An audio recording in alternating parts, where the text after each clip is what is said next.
getting ready to start an argument with somebody. Well, I just assumed, or I figured since you did, and that's how it starts. I didn't think you cared. But that's how it starts, right? That is the consequence of unspoken agreements, is that inevitably somebody steps over a line that they didn't realize was a line.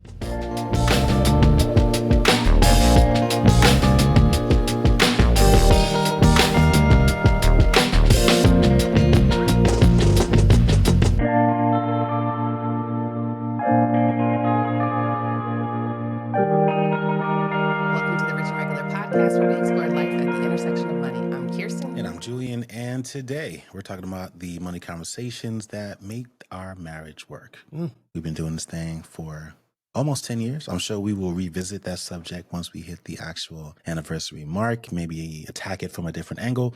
But before we do that, I want to give a shout out to Lisa Cannon. Lisa sent us an email, which I responded to in my head. I apologize, Lisa. Sorry, Lisa. I read it. I laughed. The subject was Valpack funny story, and I will summarize it. She sent us a note saying that she was listening to a podcast from February 2023 about couponing. And I remember recording that podcast, and basically she's telling us the story of when she was working for a church. She was a hospice worker, and she was on call. She shows up at a home, and unfortunately there was a family that was dealing with a sudden death, and they obviously were not prepared for it. And so they're walking them through the process. Well, have you thought about this? What do we need to do here? And the topic of cremation services came up, and they were like, I don't know where to start. And then all of a sudden somebody has a eureka moment and remembers that there was a cremation coupon in a Valpack. And she runs upstairs and she finds this coupon. It was $1,295. It was 2 years old. She called the company and they were still able to honor the coupon, even though it had technically expired. I apologize for laughing in the context of a death, but the reason why she brought that up is because in our episode, we were laughing about how there was a church promotion in a Valpack, and I thought that was odd. And she was like, you want to know why? There's cremation services. Listen, you can get a coupon for anything. Listen, keep a Valpack on you. Keep a Valpack on you. Never Don't know. Just toss them. Keep one in the car. The moral of the story is keep a Valpack on you at all times, because you never know when a tree might hit your roof. You might need your gate replaced or some Mexican food. Yeah. Like it's all in there. Everything you could think of is in there. Botox. Get you a Valpack and save a life today. So that's the message. Shout out to Lisa, and shout out to everybody who revisits the older episodes, because it is some gems in there. Like it's good. You it's can't good say listening. That about yourself, yes, Tristan. I can. That's ridiculous. All right. So today's episode, conversations about money that make our marriage work. I mean, I can't wait to hear what you have to say. I know. It feels like an oversell now that I because I know the outline, but whatever, let's go with it. I wanted to talk about this because recently, I would say like in the last 12 months, as things have gotten weirder and weirder in the economy and in the US, we've had to revisit a lot of our money conversations, not just the how much are we spending little conversations, but also the big picture stuff. And this ain't our first rodeo. Like you said, we've been, married almost 10 years, and there have been dozens of times where we've had to circle back and think about things like investing timelines or long-term planning, spending on family, reassessing our priorities.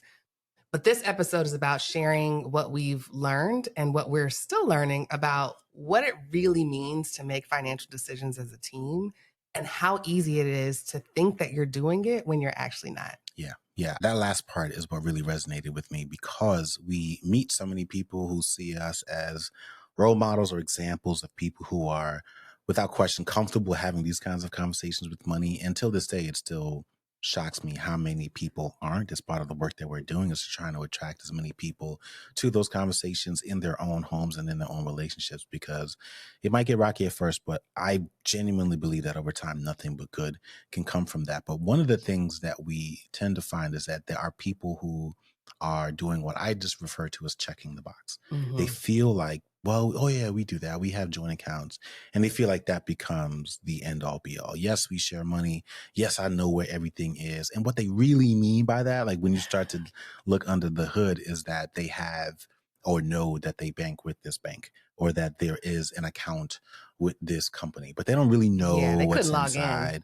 So there's a difference. Or answer the security questions. Well, they wouldn't even understand really like where the money is going, right? So Right. there's a difference between having access and having an understanding or having a shared responsibility. And that's like another thing that you tend to see is that what they really mean is that, yes, I have been given or granted access, but all of the primary decisions, the thinking, the responsibility, the accountability typically rests with one partner.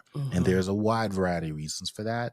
And I think what we don't really pay enough attention to is the issues that come from that imbalance, because it's a bit of a disguised imbalance. Again, people are placing so much value on their limited understanding, their limited awareness, but they're not really paying as much attention to the bigger picture. And so we wanted to make sure that we were diving down a little bit just to make sure that for those of us who are maybe it's like on the inside looking in, like you're in it, you have access, but you don't really fully understand it all. We want to make sure that those people and the other partners involved are kind of understanding what's really at stake when you have that kind of relationship. Yeah, that's real, because you can have joint accounts and still have no idea what's going on. For sure. Like, it may look shared, but it doesn't feel shared. And to me, that's how the weird habits start to sneak in. It doesn't happen on purpose. It just grows in the absence of these conversations that help define or demonstrate what together actually means. Yeah. And so I have a theory that the reason this happens is because the way that most couples manage money isn't the result of some like thoughtful conversation where it's like, I'm going to do this, you take this. It's usually just what has happened over time. One person took over the bills because they were better at it, or, you moved in with that person and they already had it in their name, so you just let it slide. Or keep it simple. Yeah. One person kept their side separate because they were afraid to rock the boat. Some of it is even deeper, where it's gendered or has like this religious slant where you're the man, so you're the provider, you're the wife, so you're the helpmate, or your grandma said you're not ever supposed to know this, or you're supposed to do this, or you're supposed to keep a little bit on the side, whatever it is. There's a reason for it, but it's not a result of a conversation. It's not necessarily a bad thing. I'm not saying that you need to unpack every cultural lesson that you've learned about money. But because there was never an initial conversation, these habits and these patterns are really hard to update because they were unspoken to begin with. Yeah, there are some specific habits, I think, that come to mind as you were talking. I was trying to think about which ones. And for sure, some of the little things, like when one person gets a raise, right? Like it's a change to the financial ecosystem of a household. Or a bonus. Or like a sizable, let's say, gift, like a $500 gift card because you are a rock star. And then that information is not shared with the partner. One of the other things that I think tends to creep up a little bit is something like rewards points, so like, that all the money, this is what I mean by like one person being involved. You've got, let's say, 2 cards on a family account, and because you've just been following instruction that everything goes on this card because there are points, and maybe one party decides to spend the points without kind of telling the other person.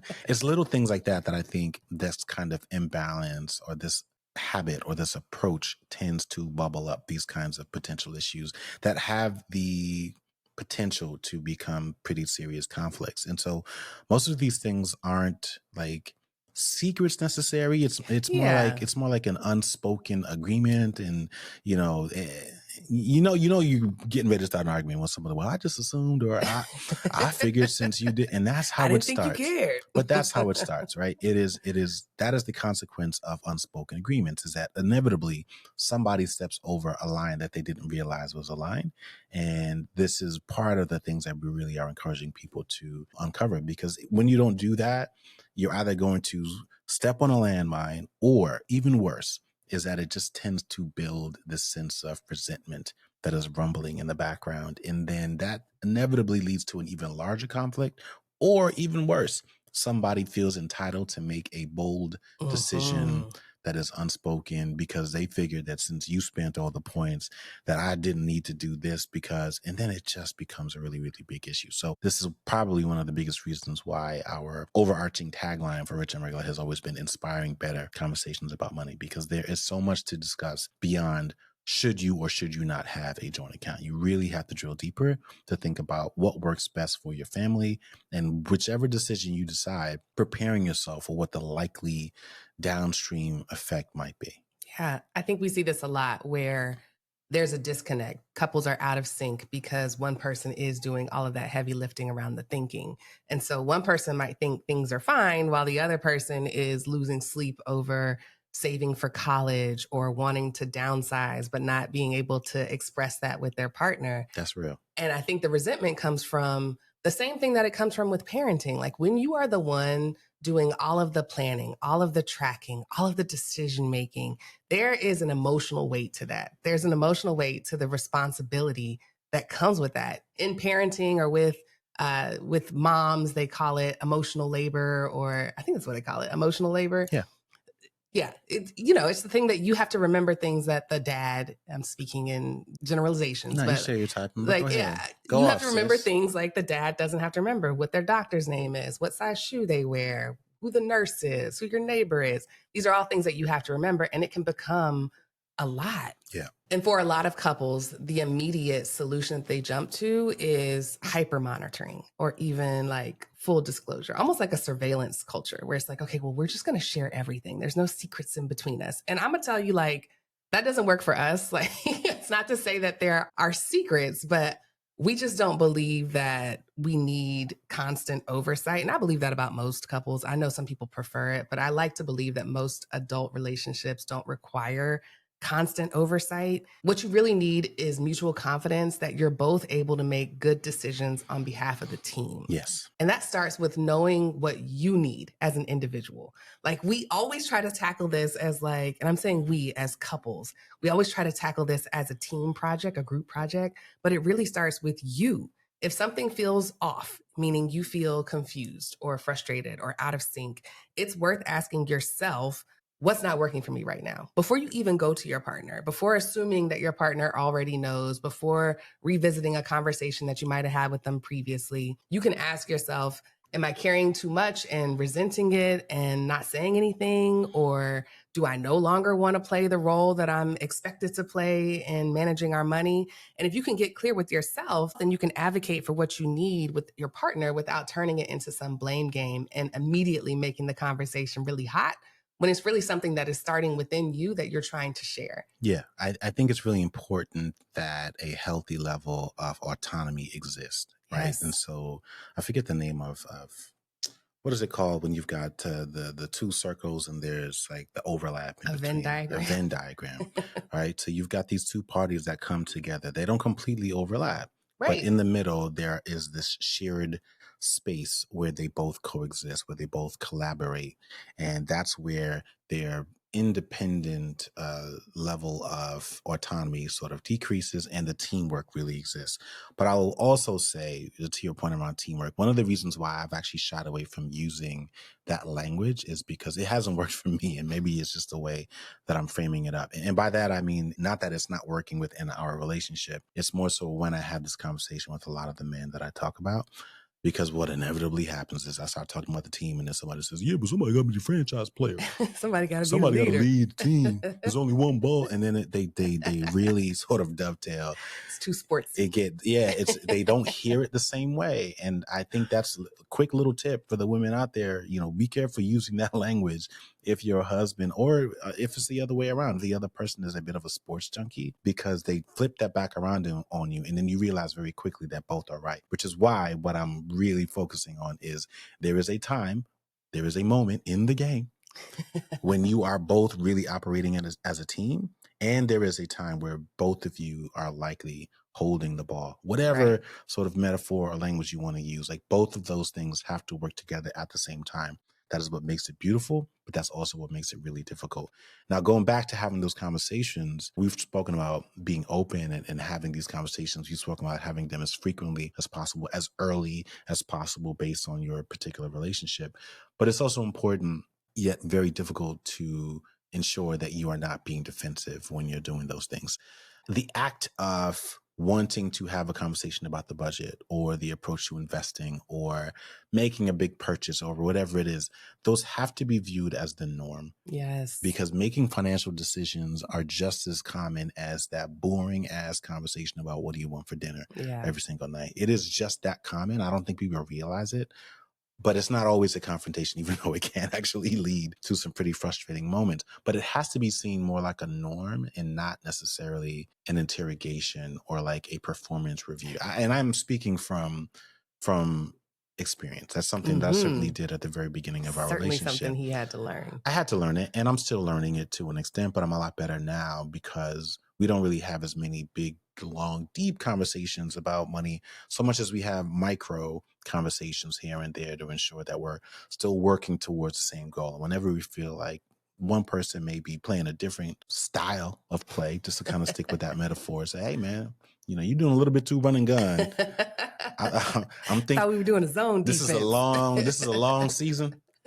And you over here sprinting, I need you to slow down. So it's little things like that I think really helps to make those conversations a bit more palatable. And I think one of the keys to doing that is not just talking about what you want and what you don't want, what you approve of or what you don't approve of. It's really respecting that middle ground that I was talking about and being clear on both sides around what's off limits and what's on limits. Like, what are your boundaries?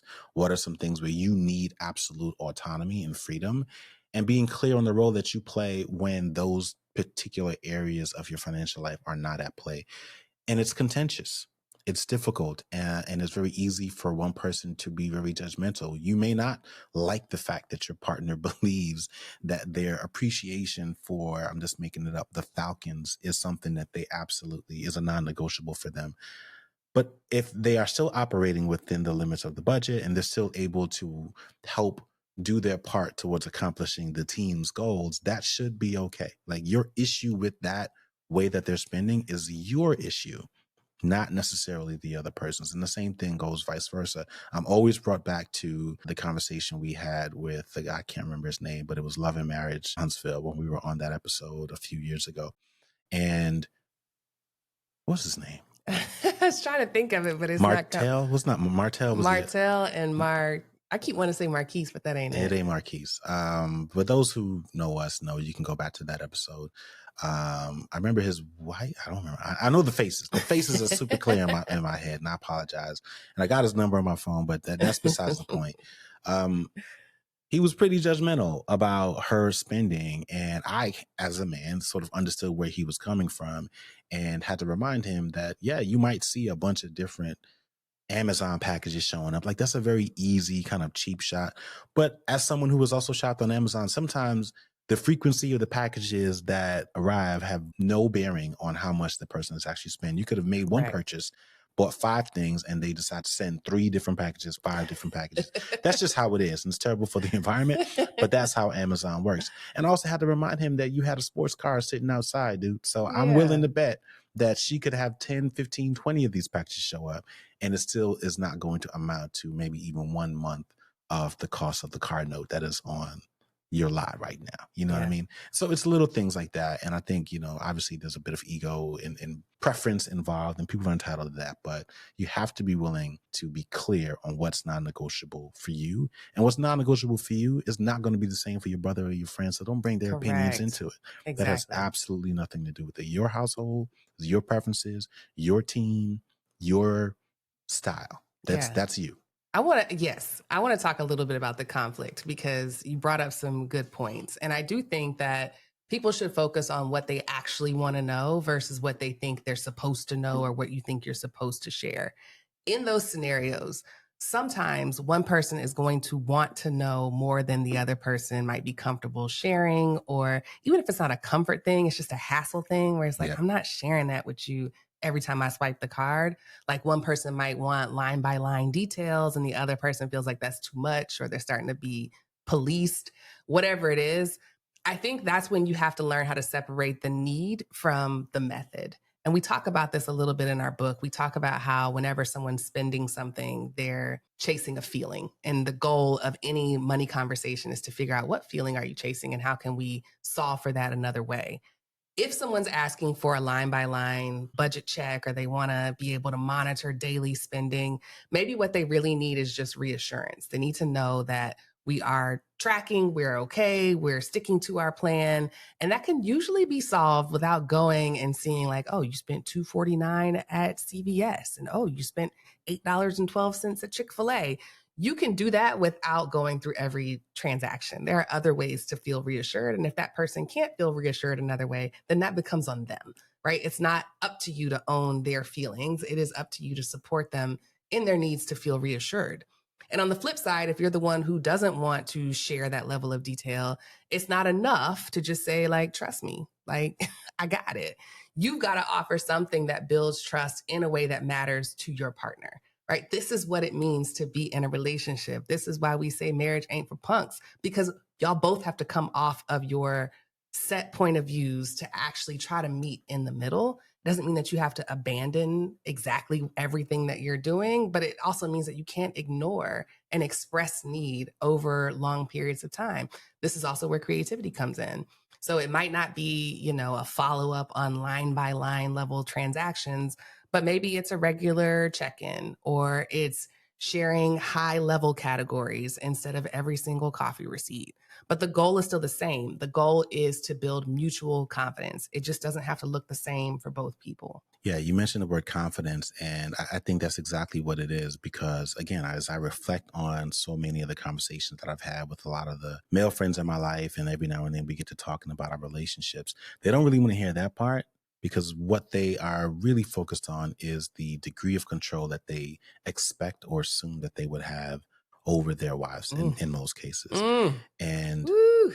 they nitpick, or they want to control, and they don't quite understand that so much of that is rooted in their own lack of confidence in the relationship. Like, they want to know and feel like they should know exactly down to the penny. And not that they even really care, but just because that's it. They feel like they should just have that. And without that level of control or oversight, they don't really feel like they are in control. And that, to me, is just a greater reflection of your own lack of self-confidence in your relationship. Yes. That's the real issue. It's a communication issue as well, for sure, because they don't actually care. And the same thing works both ways, right? Like the example that a lot of men will use in those cases, and I've never had this happen to me, at least not to my knowledge.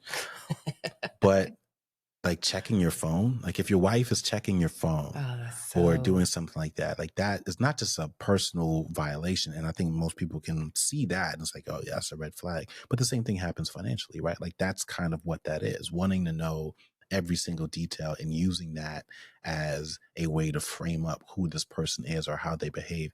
It's not necessary. And I think the bigger issue there is that those two parties quite never blended. That's a completely different diagram, right? Like they've never quite come together. It's more like one person wanted to stack theirs on top of the other so that they could see down below, but the other person can't see up or through it.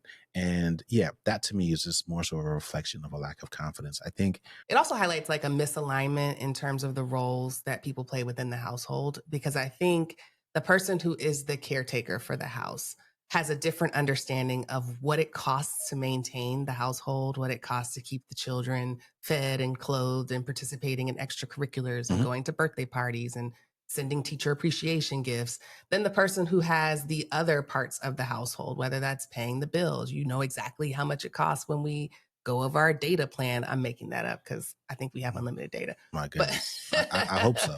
Because it's 2025. But like, I don't know how much our pest control costs. I don't know, some of the things that you take care of, they're blind to me. And so there has to be some sort of mutual respect and understanding that everything involved in running a household and being adult has a cost to it. Yeah. Whether it's body maintenance, health, wellness, cars, everything requires maintenance. And all of that comes with a cost, whether it's in actual equity or in sweat equity.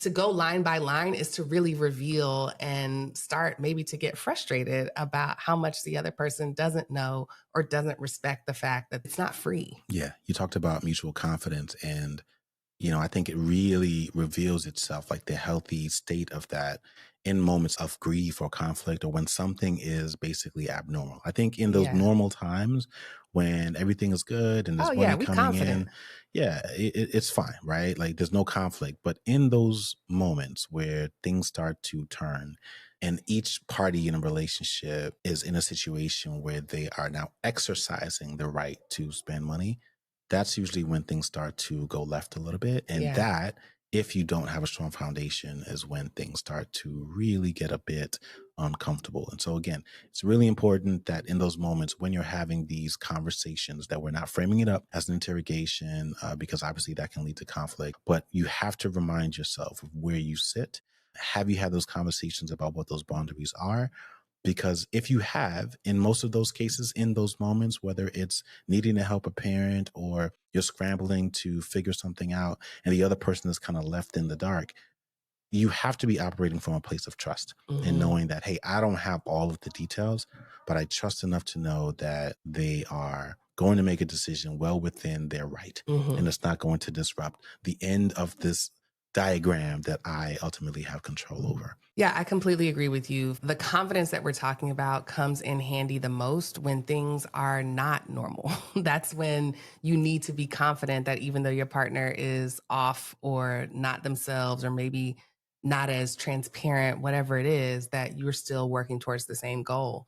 I think whenever we have these conversations about money and relationships, they always devolve into either independence or codependence. We only talk about those two categories, whether you're hyper independent, that's a trauma response, or you're so codependent that you've left yourself vulnerable in case your marriage ends. But there is this third way that is not talked about nearly enough, and it's interdependence. It is two independent people working together. I like that better than teamwork. Yeah. Right? Interdependence, Yes. not teamwork. It means that we don't have to do everything together and we don't have to do everything alone. It's about both of us knowing enough to make smart decisions and to adjust whenever life changes. And for me, when I think about what doing money together means, it means we're both carrying the weight of whatever we're trying to build. Maybe not in the same way, maybe not the same time, maybe not even in the same tone or attitude towards it, but we're not leaving each other to figure it out alone simply because you're a man or because you make more money or because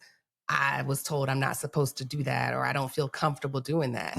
We are building it together. And so we both have to carry that weight together. Yeah, I'll say it again. I love the framing of the situation as one that is interdependent and not teamwork. And I'm gonna use that because like usually I use stealing my stuff. Well, you steal my stuff all the time, and I'll borrow something else because as you were speaking, I was thinking about our good friend Aaron Thomas, who heads prenups.com, and one of the things he talks about quite frequently is that we're also talking about business here. Like marriage is also essentially, in the eyes of the state, recognized as a entity. Binding legal partnership. And I love that reminder because if you are in business and you have a 50-50 partner, you would never think to do those kinds of things without knowing that there will likely be a giant conflict or some kind of legal ramification that puts the entire business entity at risk, regardless of how big or small it is. I think generally speaking, you understand that to be true, and that is a boundary that people respect, right? You understand that what you bring to the table, your partner or partners bring what they bring to the table, and everybody needs to bring their best in order for this business to be healthy. Even if we're not talking about a business, most people aren't business owners. But I'd like to think that for those of us who have a corporate card, you are pretty clear that there are some clear limits, clear usages, clear things that you have to do. And so, I've used this in the context of other parts of our lives, primarily around parenting. But I do think that there is some value in some behaviors that need to be brought home. Putting that another way, we often hear people say, that's the work me, or we don't bring work home. I think there are some parts of work that you do need to bring home, right? Like that understanding of boundaries, that understanding of clarity and consequence when you step outside of it, that degree of transparency, right? I'm not saying you need to monitor your partner. Don't micromanage. No, leave that at work. You don't like that when it happens to you at work either, right? Exactly. But there is a healthy checks and balances system that I think whether you are a business owner, an employee, someone who is reporting to someone, or someone who has other people who report to you, we all pretty much have that understanding.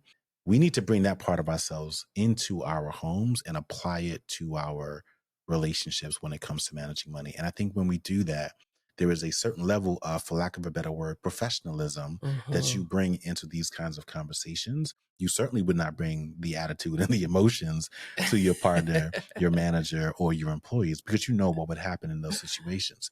And so, yeah, the same is true in a relationship. You are sharing a home, which is an asset.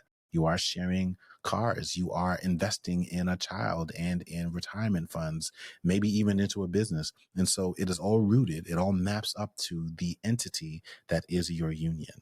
And I think it's something that we all need to remind ourselves of. So I think this is where business training comes in pretty handy for some people. And I get that there are quite a few people who think that calling a marriage a business, aside from or looking at a marriage in the context of something outside of a spiritual or religious lens, is sacrilegious. But tell that to the state, right? Like, tell that to the IRS. Like, you can believe whatever you want to believe, but you are still recognized as such. And I think in the United States, for sure. I don't know how to do it anybody else, anywhere else. It's a business. And your partner are in a partnership arrangement, and everything is shared in the eyes of the state. And so there has to be some kind of underlying infrastructure, operations, code of conduct, no different than there is in your business or at your job. I remember, I was laughing because I remember my cousins. I shouldn't even say they're my cousins, but they're my cousins that you got a lot, so ain't nobody gonna be able to find them. They were spiritually married, meaning not married on paper. And I was like, I don't know that that's a thing. I don't know that you can combine those. I mean, I know common law marriages, but like, yeah, they decided to not get married officially and then just call themselves spiritually married. So, you know, to each their own. You can say the name and just bleep it out, because I don't really know who you're talking about. They're officially married now. So this was before that. They were together decades before they made it official. Oh, okay. That's another episode. Yeah, I want to know more. And in hindsight, I realized that the title of the episode seemed more salacious than it actually was. So maybe we'll, during our anniversary, visit some actual conversations that we have had and actual conflict. Because I want them to hear how you be acting. It's going to sound justified, whatever it is. It might. That was before I was medicated, y'all.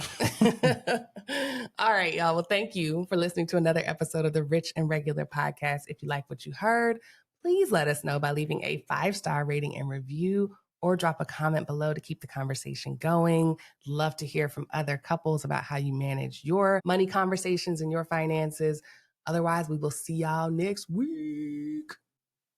If you like videos like this and want to see more, make sure you click subscribe and turn on notifications.